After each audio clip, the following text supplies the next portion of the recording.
It's just too beautiful sunset na to notice. Ang ganda talaga na. Hindi sunset, bakit pa palagi ko sinasabing sunset? Sunrise. Iba talaga ang sunrise dito sa Reject kasi hindi lahat ng part dito sa Crete merong sunrise. Yung iba hindi mo makikita talaga yung araw. Ito kahapon ko pa ito nakita. Kasi hindi naman araw-araw ako nakapag-walking. Ang tignan, ang daming ipas. Walang pumapansin, pwede kaya itong tingin. Like grow na upas. Pero marami pa din sa taas. If kunwari wala kaming gagawin sa isang araw, so yung ginagawa ko, I have a little walk. So siguro ito yung pinaka-farthest walk na nagawa ko dito sa village. Aside na pinunta kami doon sa grandparents. Okay. So doon sa taas, kasi bumaba ko ng bundok. Doon yung village. So out of town. Kasi meron akong church na nakita dito. So punta dito yung church. Tapos dito napaka-friendly ng mga tao. Pero not as friendly as mga Pinoy.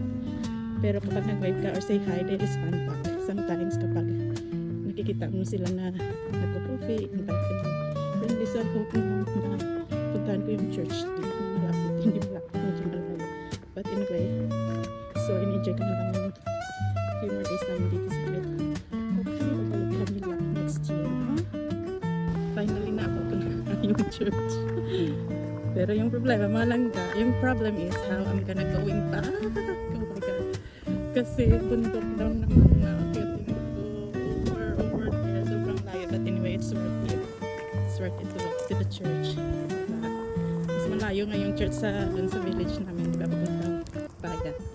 So chicken lang to. Pero yung pagkakaiba, I'm still young during those time na pupunta ako ng church na naglalakad. So syempre iba yung energy na ng young age at saka ng medyo pa senior citizen. So that's the church that I'm looking for. Tignan natin kung bukas. Tignan natin kung bukas. So why I ended up walking going to this church? I always thought that this is a church, but actually it is a monastery.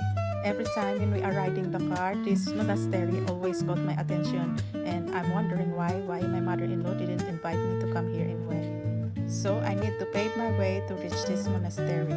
As I entered the monastery, one of the sisters greeted me straight away, so I don't have much time to do some videos. She offered me to open the church so I can pray. Before entering the church, she offered me a piece of cloth so I can cover myself. And she also added that I can take lots of videos and photos inside the church, which is I'm very grateful for that.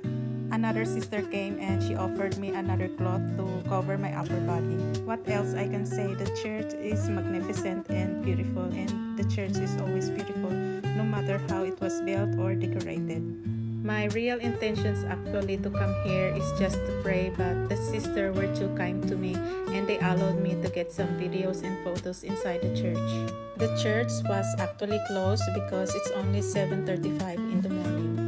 When I arrived, the sisters were busy doing their everyday chores around the church. And I'm very glad and very grateful that they welcomed me anyway. After I prayed, I lit a candle and prayed again to make sure that my prayers can reach up there. There was also me and the scorching sunshine. I cannot stay more than 20 minutes inside the monastery. They also opened the souvenir shop just for me, so why I cannot be so grateful. I bought this ring as a promise of self-love, and of course I buy a little bit more. The sister won't just let me go without a glass of cold water. As they know, I reached this place by foot. After I have my very refreshing cold water and a very crunchy biscuit, they allowed me to roam around and take some photos and videos for the best memory I ever had here in Rujak. So ito na nga ang view dito sa monastery. Hindi na ako mag-i-English, no? So para din ito sa mga kaibigan nating mga Pilipino na mas gusto makinig ng sarili nating wika. Kung nakunan ko lang sana yung aking reaction mula sa entrance nang pumasok ako dito sa monastery, talagang napakaiba yung nararamdaman ko. Nang nakapasok na ako ng monastery, pakiramdam ko parang may yumakap din sa akin. Hindi dahil sa sobrang ganda ng monastery at sobrang ganda din ng view, kundi parang welcome na welcome talaga ako dito. Sabi ko nga, hindi ako pwede magtagal dito sa monastery dahil hindi ko kakayanin ng init ng araw. Isang buong bundok lang naman ang lalakarin ko pagkatapos nito. Dahil mga madre ang nag-aalaga ng monastery na ito, ang ganda-ganda at ang linis-linis talaga dito sa loob ng monastery.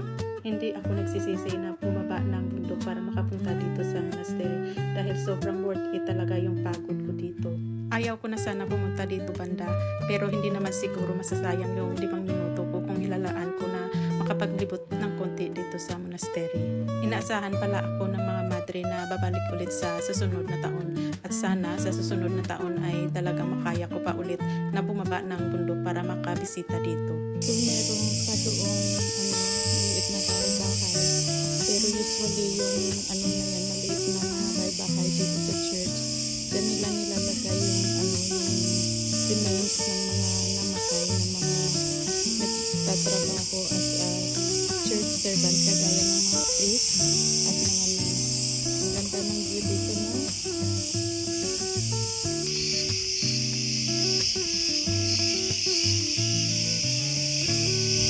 I was lucky today kasi yung sister hindi pa bukas yung church. The church is not open yet, so and of course she's only walking probably, and it was early guys, so decided to open the church for me so I can pray kasi nga sobrang init na ako malit bago talaga tumaas pa yung temperatura, so I went inside and prayed and cry all it out, lahat ng problema, lahat ng mga blessings, syempre ang pasalamat, and that's it. At saka tinawagan ko si Bianan, sabi ko, saan ka? Sabi ko, nandito ako sa baba ng bundok sa may church. So nagulat talaga siya na nanilakad ko papunta dito. Ang hirap talaga mga langga kapag walang kotse. So I'm so happy today. I'm so relieved, so blessed, and good day everyone.